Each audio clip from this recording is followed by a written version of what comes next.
BNP chairperson ও সাবেক প্রধানমন্ত্রী বেগম খালেদা জিয়া আজ ভোর ৬টায় রাজধানীর এভারকেয়ার হাসপাতালে ইন্তেকাল করেছেন। ইন্না লিল্লাহি ওয়া ইন্না ইলাইহি রাজিউন। তিনি ১৯৯১ সাল থেকে ৩ মেয়াদে বাংলাদেশের প্রধানমন্ত্রীর দায়িত্ব পালন করেন এবং দেশের প্রথম নারী প্রধানমন্ত্রী ছিলেন। দীর্ঘদিন ধরে লিভার সিরোসিস সহ নানা জটিল রোগে আক্রান্ত হয়ে চিকিৎসাধীন ছিলেন এই বর্ষিয়ান নেত্রী।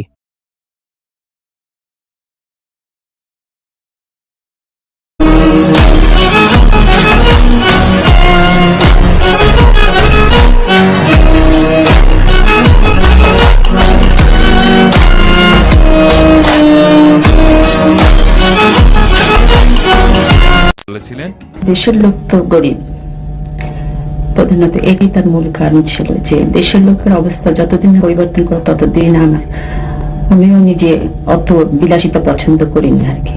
আমার ছেলেদেরও কোনো সময় কোনো বেশি কাপড় চোপড় সে পছন্দ করতো না। আমরা সবসময় রেশনের চালই খাই, সবসময় মাইনা যা পেতেন, সত্যি কথা বলতাম না। মাইনা ছিল বোঝায় পে স্লিপ যা আসতো আর কি ২২০০ বোধহয়, উনি 10% আবার দিয়ে দিতেন। তো তার মধ্যে থেকে আমাকে সে ২০০০ টাকা দিত, ওর মধ্যেই আমার সংসার চালাতে হতো। আমার ছেলেদেরও কোনো সময় কোনো রকম বেশি কাপড় চোপড় সে পছন্দ করতো না। শ্রেষ্ঠ সন্তান মুক্তিযোদ্ধাদের প্রতি গভীর কৃতজ্ঞতা জানাচ্ছি। শেরে বাংলা একে ফজলুল হক, হোসেন সঈদ সরওয়ার্দী ও মরহুম শেখ মুজিবুর রহমান সহ আমরা কাউকে খাটো করে দেখতে চাই না, সকলকে তার প্রাপ্য সম্মান দিতে চাই। আমি বলেছি আমার কিছু চাই না, আমি এখন জনগণের জন্য, দেশের জন্য, মানুষের জন্য কাজ করতে চাই। আমার প্রধানমন্ত্রী হওয়ার কোনো শখ নেই, আমার কোনো প্রধানমন্ত্রী হওয়ার শখ নেই। আমার শুধু আছে আমি এই দেশের এই ছেলেমেয়েরা যারা নতুন ভোটার হয়েছে এবং জনগণ যারা ভোট দিতে পারে না, আগামী ভোট দিয়ে এই যে ভোটবিহীন সরকারকে তারা বিদায় করে দেশের জনগণের সরকার প্রতিষ্ঠিত। বেগম খালেদা জিয়া ছেলেকে দেখে কান্নায় ভেঙে পড়েন। শেষবারের মতো ছুঁয়ে দেখেন ছেলেকে।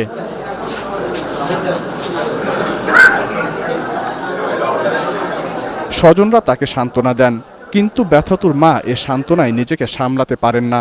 কান্নায় ভারী হয়ে ওঠে আরো খানিকটা।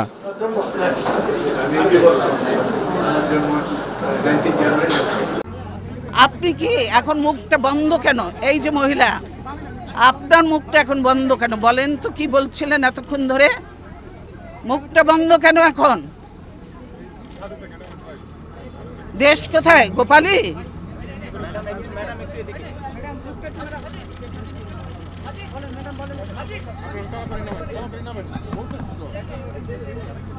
গোপালগঞ্জ জেলার নামই বদলে যাবে, বুঝছেন?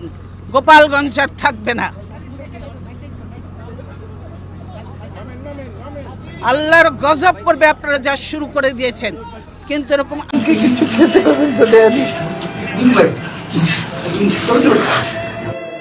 দীর্ঘদিনের সংসারের সব মালামাল রেখে আমাকে এক কাপড়ে বাড়ি থেকে বেরিয়ে আসতে হলো, বের করে দেওয়া হলো। আজকে যেভাবে আমাকে অপমান করা হয়েছে, ঘরের দরজা ভেঙে আমি এর বিচারের ভার মহান আল্লাহ ও প্রিয় দেশবাসীর উপর ছেড়ে দিলাম। অথচ তারা মিথ্যা কথা বলছে যে আমি নিজের বাড়ি ছেড়ে বেরিয়ে এসেছি। এটা সম্পূর্ণ মিথ্যা কথা, বানোয়ার কথা। তারা জবরদস্তি ধাক্কা মেরে আমাকে বাড়ি থেকে বের করেছে। ম্যাডাম একটা প্রশ্ন, গত 2 মাসের আন্দোলন এবং 121টি প্রাক বিএনপি এখনো পর্যন্ত এতে কি পেয়েছে? জনগণের সমর্থন পেয়েছে। এই আন্দোলনে জনগণ শরীক হয়েছে, জনগণের সমর্থন পেয়েছে।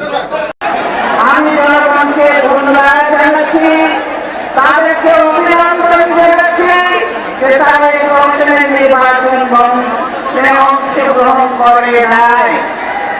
দেশের বাইরে আমার কোনো ঠিকানা নেই, এটাই হলো আমার ঠিকানা। এই দেশ, এই দেশের মাটি, মানুষই আমার সবকিছু। কাজে আমি দেশের বাইরে যাব না। রাত 1টা 18 মিনিট হঠাৎ শারীরিক অবস্থার অবনতি বিএনপি চেয়ারপারসন বেগম খালেদা জিয়ার। জরুরি ভিত্তিতে নেওয়া হয় রাজধানী এভার কেয়ার হাসপাতালে। হাসপাতালে চিকিৎসকরা জানিয়েছেন প্রাথমিকভাবে কিছু রুটিন টেস্ট ও চেক আপ করা হয়েছে। রিপোর্ট পাওয়ার পর পরবর্তী চিকিৎসা পরিকল্পনা ঠিক করা হবে।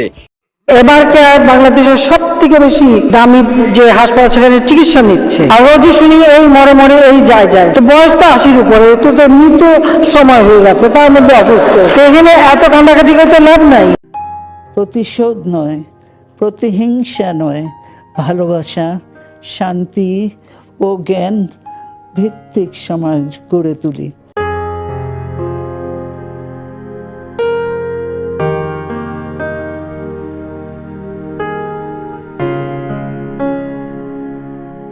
এমন বক্তব্যের আগে তিনি কারাগারে কাটিয়েছেন 7 বছর, আর আটক, মামলা, আদালতে হাজিরা সব মিলে নানা নিপীড়নে কেটেছে 1.5 দশক।